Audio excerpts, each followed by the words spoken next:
wafdi heer sare ah oo hogaaminaya gudoomiyaha ururka siyaasiga ee cusub ee wadani ahna gudoomiyaha barlamaanka Soomaaliland mudane cabdiraxmaan maxamed cabdilaahi ciro ayaa soo gaadhay caasimada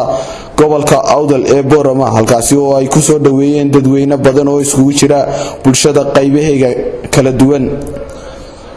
kadib markii la soo dhaweeyay waxa loo soo galbiyay xafiiska cusub ee ururka wadani uu ka furtay magaalada borama ugu horeyntii waxa halkaasi ka hadlay gudoomiyaha ururkaasi cabdiraxmaan maxamed cabdilaahi ciro isaga oo warbixin kooban ka siiyay taageerayaasha wadani sababta loo aasaasay ururkan iyo waxyaabaha uu hiigsanayo waxa kale oo baaq u diray dadweynaha reer Soomaaliland ee dal iyo dibadba ku nool in ay ka qayb qaataan dhismaha jidka isku xidha dila iyo borama ee ay wado hay'adda wadooyinka ee gobolada awdal iyo salal ee marka magaceeda la soo gaabiyo loo yaqaan asarda waxaanu ugu yaboohay gudoomiyaha ururka wadani wadadaasi deeq ah $2,000 walow ay yihiin urur cusub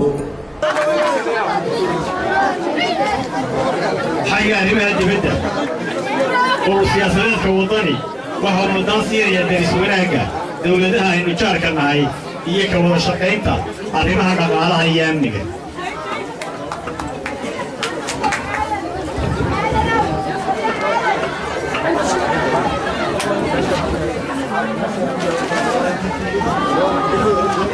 anigoo soo koobaya ururka wadani wuxuu tixgelinayaa xorriyadda karaamada iyo qofnimada wadaniga reer Soomaaliland wadaniga dhabta madax banaanida saxaafadda horta dhammaan xuquuqda wadaniga ee reer Soomaaliland iyo bulshada inala nool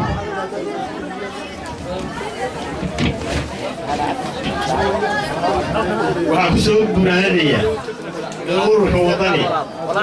ugu ballan qaadayo shacbiga iyo ummadda reer Soomaaliland hogaamintoos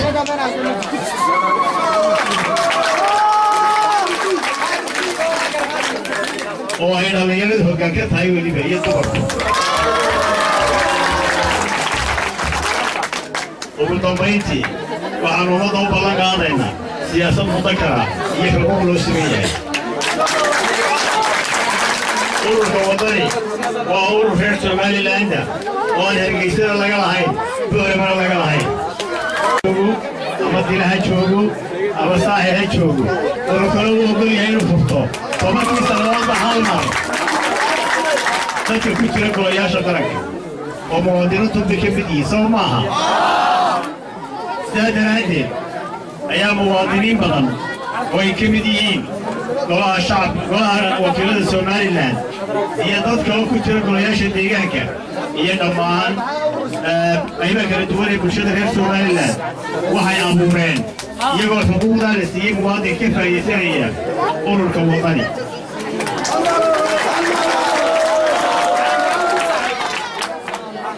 waxaynu soo dhaweynaynaa ururada cusub ee wadani ka mid yahay kuwii horena waynu leenahay wada tartamaya ee tartama oo sidaas maaha walaalayaal haddaan dhowr kelmadood ka soo qaado wadani iyo waxa uu taagan yahay waxaan jecelahay dhowr kelmadood ka ilaaliyo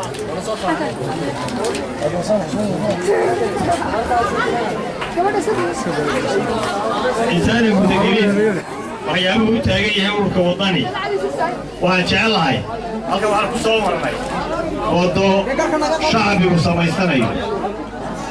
wadada isku xidha ee talaabiga ka dhiran ee booraba ka baxaysa waxaan ku bogaadinaynaa shacbiga reer awdal iyo cidii gacan ku siisayba inay wadadaas contribution shacbigu leeyahay oo ay ka qayb qaadanayso xukuumadda iyo cidii kale reer Soomaaliland ee gudaha iyo dibadda jooga waxaan ugu baaqaynaa waliba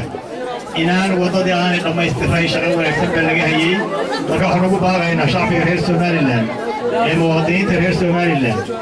ee gudaha jooga ee dibadda jooga inay wadada ka qayb qaataan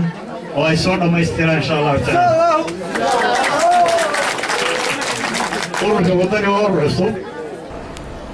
waxa kaloo halkaasi ka hadlay siyaasi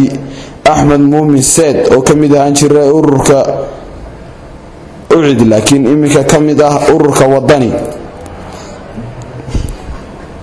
urur siyaasadeedkani ayaa noqonaya kii labaad ee xafiis ka furta magaalada Borama marka laga reebo saddexdii xisbi qaran ee hore u jiray ilaa iyo markii ay golaha wakiiladu ansixiyeen xeerka ururada ayaa waxa Soomaaliland ku soo badanaya ururada siyaasiga ah isla markaana ay saddexda iskugu soo hadhan noqon doonaan saddexda u tartamaya golaha barlamaanka iyo madaxtooyada Khadar Maxamed Xasan shabakada Xidigtanews magaalada Borama